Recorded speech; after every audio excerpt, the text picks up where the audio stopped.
Selamat pagi, siang, sore, atau malam, Bapak Ucup Darussalam. Mohon izin saya Konstantinus Novangita dengan NIM tertera 23010102050 izin menyampaikan mengenai jurnal yang telah saya teliti dalam rangka pemenuhan nilai UAS Bisnis Intelijen. Topik dan metode. Yang pertama, topik dari jurnal ini mengangkat judul yaitu analisa data transaksional pada e-commerce dengan teknologi OLAP, Online Analytical Process. Secara mendasar, OLAP adalah suatu metode khusus untuk melakukan analisis data yang tersimpan, yang terdapat di dalam media penyimpanan data atau database, dan kemudian membuat laporannya sesuai dengan permintaan user. Jadi, data-data transaksional yang masih dapat diolah dan bersifat mungkin eh, entah bisa disimpulkan atau diambil eh, apa sih yang diperlukan oleh perusahaan untuk membuat perusahaan ini memiliki kebijakan yang baik dan tepat untuk kepentingan perusahaan ke depannya. Kemudian soalnya, yang pertama jelaskan latar belakang judul dari paper yang Anda pelajari. Yang pertama, pertumbuhan pesat e-commerce. Pertumbuhan pesat e-commerce yang sangat baik, yaitu mewadahi transaksi jual beli dan mewadahi penjual dan pembeli, serta tingginya angka transaksi, tidak dibarengi dengan manajemen data warehouse yang baik. Manajemen data warehouse yang tidak baik tidak dapat memberikan data atau output yang maksimal pula. Jadi perusahaan tidak dapat mengambil suatu kebijakan yang tepat untuk kepentingan perusahaan. Kemudian pentingnya analisis data. Paper ini juga mengangkat mengenai pentingnya analisis data, yaitu eh, analisa data yang baik dan segala macam data-data mentah yang seharusnya bisa diolah dapat digunakan untuk membuat putusan yang tepat. Kemudian teknologi OLAP sebagai solusi, Online Analytical Process. Kemudian soal yang kedua, jelaskan permasalahan secara umum dan khusus terkait dengan topik paper. Di perkembangan e-commerce sebagai suatu jenis dari mekanisme bisnis secara elektronik yang fokuskan diri pada transaksi bisnis dengan menggunakan teknologi internet sebagai media pertukaran barang atau jasa. Kemudian yang kedua, muncul permasalahan mengenai jumlah data yang disimpan dalam basis data bertambah dari waktu ke waktu setiap hari secara signifikan sehingga terjadi penumpukan data. Peningkatan jumlah rekor data transaksional yang sangat pesat dengan melibatkan ribuan transaksi. Tapi pertumbuhan pesat dari akumulasi data tersebut telah menciptakan kondisi yang sering disebut sebagai rich of data but poor of information. Jadi yang kemudian perlunya penggunaan OLAP untuk menghasilkan informasi secara multidimensi untuk mempermudah DSS atau Decision Support System melakukan proses analisa untuk memberikan kebijakan dan keputusan strategis terkait perilaku konsumen, tren pasar, dan kinerja bisnis. Kemudian untuk yang soal ketiga, jelaskan tujuan atau outcome atau capaian dengan metode yang diusulkan dalam paper. Yang pertama tentunya memahami perilaku konsumen. Jadi melalui penerapan aplikasi OLAP yang baik, sehingga dapat ditampilkan data-data yang terolah dengan baik, perusahaan atau e-commerce dapat memahami bagaimana perilaku konsumennya. Jadi konsumen inginnya apa, seperti apa, bagaimana, apa yang disukai, dapat disimpulkan dari hal itu. Kemudian yang kedua pastinya meningkatkan pengambilan keputusan bisnis melalui laporan yang tersaji dengan baik. Jadi melalui eh, laporan yang tersaji dengan baik seperti visualisasi data, terus detailnya data, grafik, dan segala macam, pembuat kebijakan dalam dalam eh, perusahaan e-commerce dapat melakukan keputusan yang baik. Dan yang terakhir, merangkum hubungan antara pelaporan dan penggalian data. Jadi melalui data mining yang baik, data reduction, data cleaning, dan lain sebagainya dapat diberikan laporan yang lebih lebih struktur, lebih rapi, dan lebih lebih terfokus dan apa yang dibutuhkan. Kemudian soal yang keempat, jelaskan state of the art atau landasan metode-metode existing yang terkait dalam menyelesaikan masalah. Metode pada jurnal mengimplementasikan teknologi OLAP dengan didukung pembuatan data warehouse yang digunakan sebagai sumber data yang akan digunakan oleh aplikasi OLAP nantinya.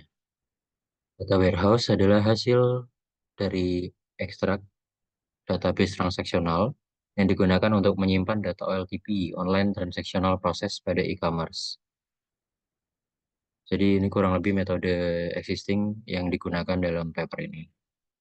Dan untuk yang soal kelima, jelaskan keunggulan metode yang diusulkan dalam paper untuk problem solving. OLAP untuk menganalisis data secara cepat, fleksibel, visual. Perusahaan dapat membuat keputusan bisnis yang lebih baik, meningkatkan efisiensi operasional, dan meningkatkan kepuasan pelanggan. Seperti contohnya untuk menunjang keputusan bisnis yang lebih baik, tentunya diperlukan tampilan data, laporan, atau data yang interaktif, visualisasi yang interaktif, analisis tren dan pola konsumen, dan kemudian masukan untuk pengambilan keputusan perusahaan yang baik. Kemudian, eh, data warehouse yang terstruktur dengan rapi juga telah di-mining dan di-cleaning dapat menyajikan data pada aplikasi OLAP dengan baik.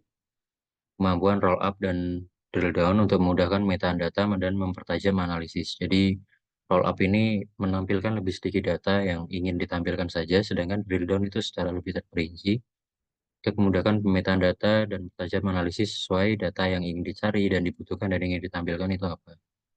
Kemudian kemampuan report customization sesuai dengan kebutuhan informasi. Nah, ini tadi seperti kayak kita ingin menampilkan mungkin data penjualan yang dikustomisasi dengan barang tersebut lebih laku di kota mana. Jadi kita dapat menganalisa trennya atau polanya.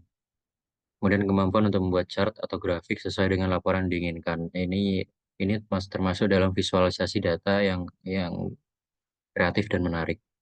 Kemudian kemampuan membuat laporan yang kemudian dapat disimpan dalam format Excel dan PDF. Jadi melalui laporan yang dapat disimpan dengan format Excel dan PDF dapat mungkin diberikan kepada bagian perusahaan dari e-commerce terkait untuk menunjang kebijakan atau keputusan di kemudian harinya. 6. Jelaskan cara kerja atau implementasi metode usulan dalam bentuk algoritma atau diagram sistem untuk menyelesaikan masalah. Yang pertama, dalam jurnal ini dilakukan warehousing data. Jadi seluruh sumber data operasional yang digunakan adalah database transaksional yang merupakan database berisi semua data transaksi. Jadi OLTP, Online Transactional Process. Kemudian dilakukan data mining pada OLTP, data harus valid, data dibersihkan, disortir, dan dipilih untuk selanjutnya dimasukkan ke database terpisah, yaitu sumber data warehouse. Kemudian melakukan query select pada database transaksional pada beberapa tabel tertentu, kemudian data hasil query tersebut dimasukkan ke dalam data warehouse. Kemudian data warehouse ini menggunakan MySQL sebagai database. Nah, yang kemudian untuk presentasi OLAP, tools yang digunakan untuk presentasi data kepada pengguna atau user di mungkin pimpinan perusahaan dan lain sebagainya menggunakan tools Mondrian yang merupakan OLAP engine yang menggunakan bahasa pemrograman Java. Media yang digunakan untuk mepresentasikan data dalam menggunakan aplikasi berbasis web dengan bahasa pemrograman Java. Jadi kurang lebih diagram yang dapat saya ambil dari jurnal sebagai berikut.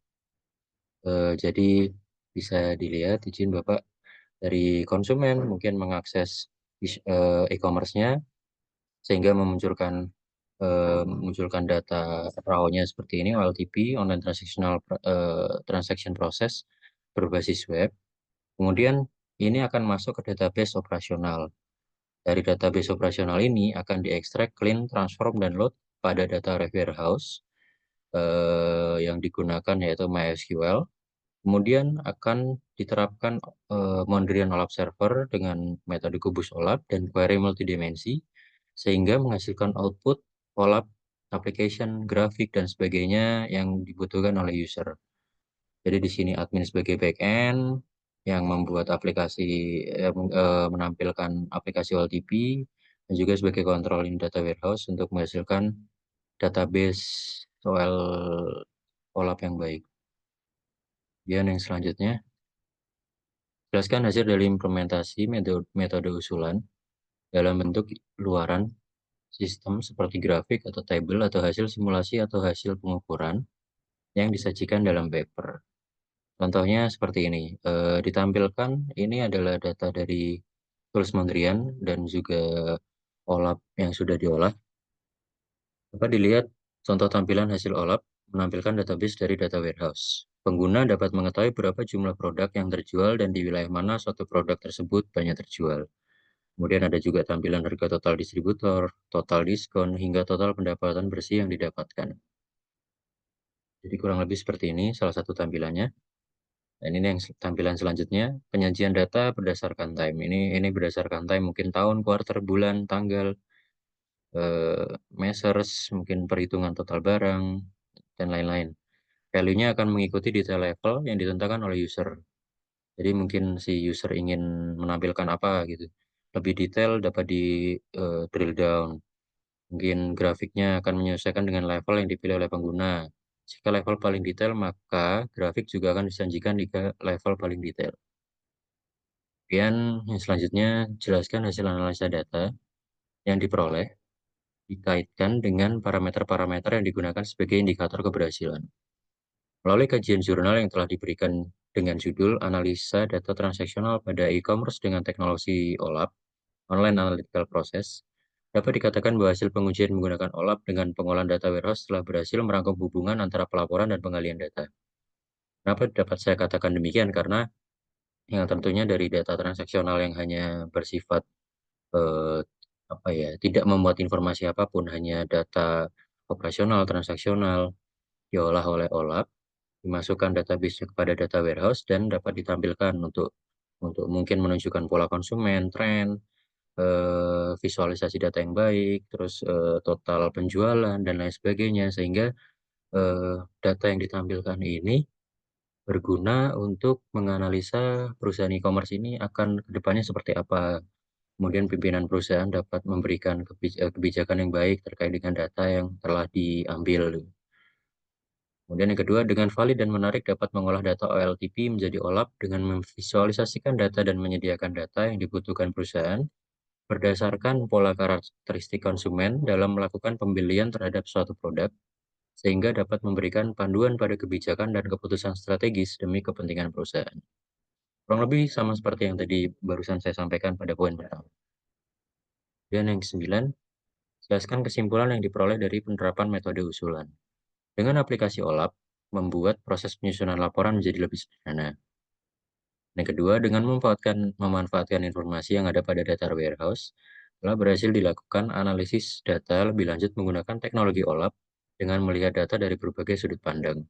Jadi tidak hanya satu point of view saja. Jadi data yang ditampilkan ini bisa mungkin melihat data dari penjualan, dari apalagi ya diskonnya, dari daerah yang paling laris dan lain-lain. Kemudian menurut Anda, apakah ide selanjutnya untuk mengembangkan metode usulan dari paper? Ide boleh dalam bentuk pengembangan atau penerapan dalam hal lain atau integrasi dengan metode lain. Jelaskan ide Anda dalam menerapkan atau mengembangkan untuk menyelesaikan masalah. Yang pertama, mendalami teknik OLAP, algoritma yang lebih spesifik, penggunaan alat OLAP yang lebih terkini.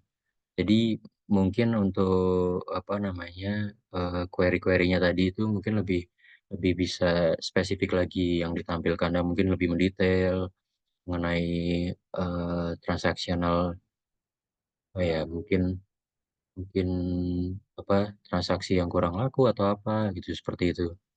Penggunaan alat OLAP yang lebih terkini. Tadi kan menggunakan Mondrian dengan basis Java yang mungkin mungkin bagi sebagian orang bahasa Java sudah kuno. Kemudian yang kedua, integrasi dengan teknologi lain, AI, machine learning, dan IoT. Untuk AI ini mungkin eh, menarik ya. Jadi dia bisa mempelajari pola pengguna secara daily. Jadi dia beradaptasi apa yang dibutuhkan dicari dan lain-lain. Kemudian machine learning, mesin pembelajaran, dan IoT. Jadi dikombinasikan dari IoT pengguna untuk mungkin mendapatkan feedback yang baik. Akurasi dan kedetailan data. Tidak memuat data ulasan pelanggan pada produk, data dapat lebih di drill down. Jadi eh, yang disayangkan itu tidak memuat ulasan ya. Jadi data yang laporan yang ditampilkan tuh tidak menampilkan ulasan kayak barang ini, kurang ini. Jadi tidak memberikan masukan yang mungkin lebih spesifik dan lebih eh, dibutuhkan perusahaan juga untuk kedepannya ingin menjual barang seperti apa dan lain-lain. data dapat lebih detail down ya, kurang lebih sama, lebih lebih detail dan lain-lain lah. Sekiranya demikian yang saya dapat sampaikan. Atas kurang dan lebihnya, saya mohon maaf. Terima kasih banyak atas atensinya Bapak Ucup Darussalam. Saya izin undur diri. Terima kasih.